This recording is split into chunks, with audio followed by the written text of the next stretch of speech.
रंगा मंगा की लड़ाई। एक गांव में रंगा और मंगा नामक दो किसान रहते थे। रंगा शांत स्वभाव का था तो मंगा घमंडी इंसान था। रंगा को 2 गज जमीन और मंगा को 10 गज की जमीन थी। आजू बाजू के खेतों में ही फसल उगाकर उन्हें बेचकर अपना जीवन बिताते थे। एक बार मंगा को तभी उसी क्षण अपनी जरूरत के लिए रंगे के पास 1000 सिक्के लिए। तुरंत वापस करूंगा बोला पर इतने दिन होने पर भी वापस नहीं दिया। मंगा गांव में कंजूस और गुस्से वाला आदमी था। उसे उसके 1000 सिक्के के बारे में कैसे पूछे करके सोच रहा था रंगा। एक दिन रंगा ने कहा, भाई मंगा, तुमने मेरे पास 3 महीने पहले 1000 सिक्के उधार लिए। अब मुझे उनकी बहुत जरूरत है। मेरे पास पैसे भी नहीं हैं। थोड़ा वो उधार चुका दो ना करके रंगा मंगा से पूछा। इससे मंगे ने गुस्से से उछलते हुए कहा, हाँ, तेरे पास मैं क्यों उधार लूंगा भला? 10 गज की जमीन वाला मैं तेरे फूटी 2 गज की जमीन पर जीने वाला तुझसे क्यों उधार लूंगा? बोलते हुए डांटने लगा। ना सोचने वाले इस घटने से रंगा को तो बस आंसू निकलने ही कम थे। अब ना कुछ बोल पाते हुए उस गांव के जज से शिकायत की।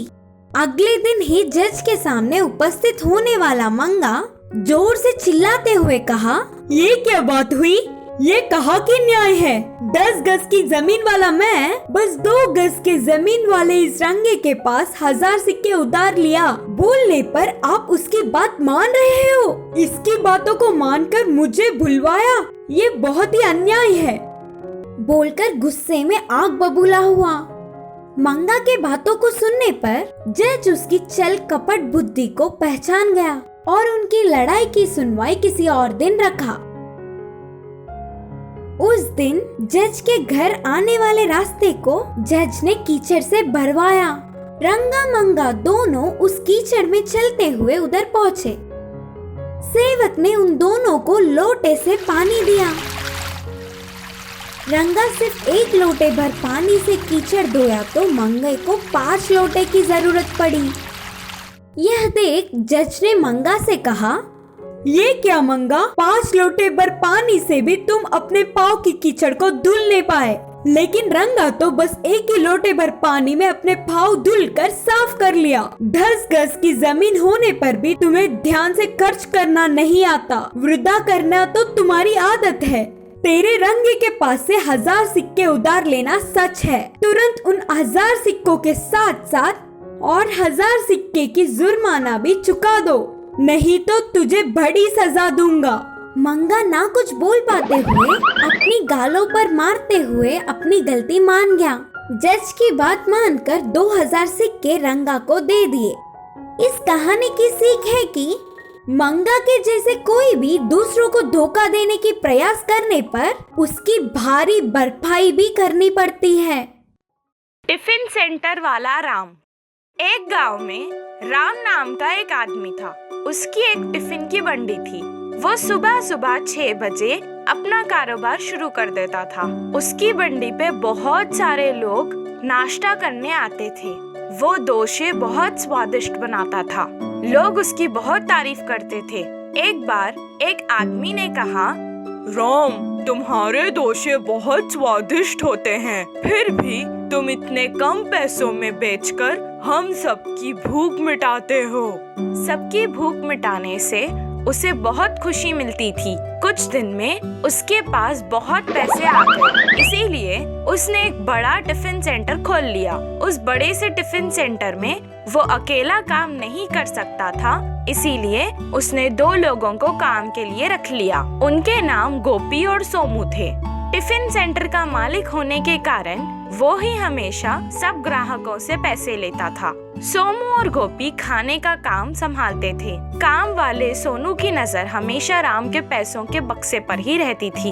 एक दिन काम करते हुए अपने मालिक को देखकर वो कहने लगा, हम यहाँ सारा दिन मेहनत करते हैं और ये सिर्फ बैठ के सारे पैसे अपने पास रख लेता है।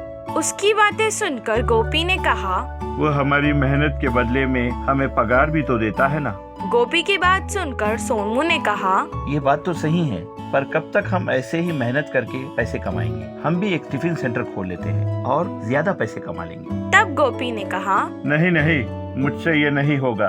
गोपी के मना करने के बाद भी सोमू ने कुछ ही दिन में राम की दुकान के सामने ही अपनी टिफिन सेंटर खोल लिया। राम की दुकान में डोसा 10 रुपए का था, तो उसने अपने दुकान में डोसा 8 रुपए का ही बेचना शुरू कर दिया। सोमू के दुकान पर कम पैसे होने के कारण गांव वाले उसी की दुकान से खाने लगे। कुछ ही दिन में बहुत पैसे कमाने से उसे घमंड आ गया और वो आलसी हो गया। वो अब ग्राहकों के साथ बहुत बदतमीजी से बात करने लगा।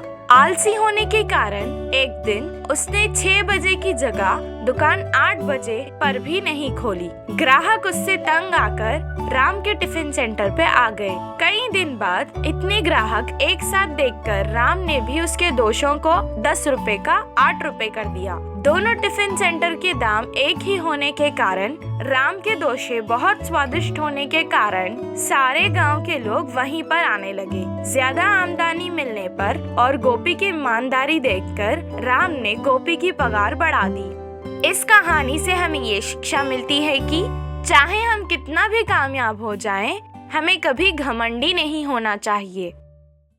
खिलौने बेचने वाले। एक गांव में नितिन और जतिन नाम के 2 खिलौने बेचने वाले रहते थे। दोनों का एक ही कारोबार होने के कारण आज किसका कारोबार होगा ये तनाव रहता था। दोनों की कभी कभी लड़ाई भी होती थी। एक दिन दोनों ने सोचा कि गांव को 2 हिस्सों में बांट लेंगे और बारी बारी शाम और दिन में कारोबार कर लेंगे। जो इलाके में वो सुबह जाते थे, शाम को वो अगले इलाके में जाते थे। ऐसे ही एक दिन में वो अकेले अकेले फिरकर सारे गांव में खिलौने बेचते थे। इससे एक दूसरे का सामना भी नहीं होता था और तनाव भी नहीं होता था। कुछ दिन बाद नितिन अपनी खिलौनों की बंडी लेकर एक बुढ़िया के घर के सामने आया। उसका पोता खिलौने देखकर जिद करने लगा कि उसे खिलौना चाहिए। बुढ़िया उसके पोते का पसंदीदा खिलौना बंडी से उठाकर उसका भाव पूछने लगी। नितिन ने उसका दाम बहुत ज्यादा लगाया। इतने पैसे उसके पास नहीं थे।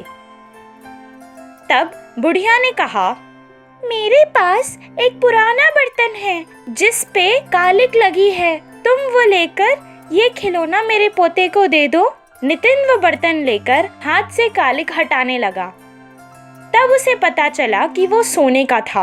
उसके मन में लालच आ गया। ये बर्तन तो पूरा खराब हो गया है, इसके बदले में कुछ नहीं आएगा। ये बड़ा खिलौना तो नहीं, पर छोटा खिलौना तुम्हें मैं दे सकता हूँ। बच्चा जिद करने लगा कि उसे बड़ा खिलौना ही चाहिए। बुढ़िया कुछ नहीं कर पाई, इसीलिए वो बर्तन लेकर वापस अंदर चली गई। जतिन से किए हुए वादे के अनुसार उसका समय खत्म हो गया था, इसीलिए वो सोचने लगा कि अगले दिन आकर उस बुढ़िया से सोने के बर्तन के बदले छोटा खिलौना उसे दे देगा। कुछ देर बाद जतिन वहाँ खिलौनों की बंडी लेकर आया। बच्चा फिर उसकी बंडी को देखकर फिर खिलौनों की जिद करने लगा। फिर से उस बर्तन के बदले उसके पोते का पसंदीदा खिलौना खरीदने आई थी बुढ़िया। जतिन वो बर्तन देखकर पहचान गया था कि वो सोने का बर्तन था। वो बहुत ईमानदार और नेक दिल का था, इसीलिए उसने बुढ़िया से कहा, साधारण बर्तन नहीं है, ये सोने का है। मेरे पास ऐसा कुछ नहीं जो इसके बदले आपको दे सकूं। एक काम करते हैं, जमींदार के पास जाकर ये बर्तन बेच देंगे और इस पैसों के बदले आपको जो खिलौना पसंद आए वो ले लेना और बाकी पैसों से आप अपने पोते की पढ़ाई करवा लेना। इतना कहकर वो जमींदार के पास ले आया। जमींदार को वो सारा हाल सुनाने लगा। उसने बुढ़िया से वो बर्तन खरीद लिया और उसके बदले उसे पैसे दे दिए और जतिन की ईमानदारी से खुश होकर जमींदार ने उसे एक इनाम भी दिया। अगले दिन नितिन वहाँ अपने व्यापार के लिए आया। उसके बेईमानी के बारे में सब गांव वालों को पता चल गया था, इसीलिए कोई उससे खिलौने नहीं ले रहा था। उसका बहुत नुकसान होने के कारण वो उस गांव को छोड़कर वहाँ से चला गया। इस कहानी से हमें ये शिक्षा मिलती है कि ईमानदार का कभी भी अच्छा ही होता है।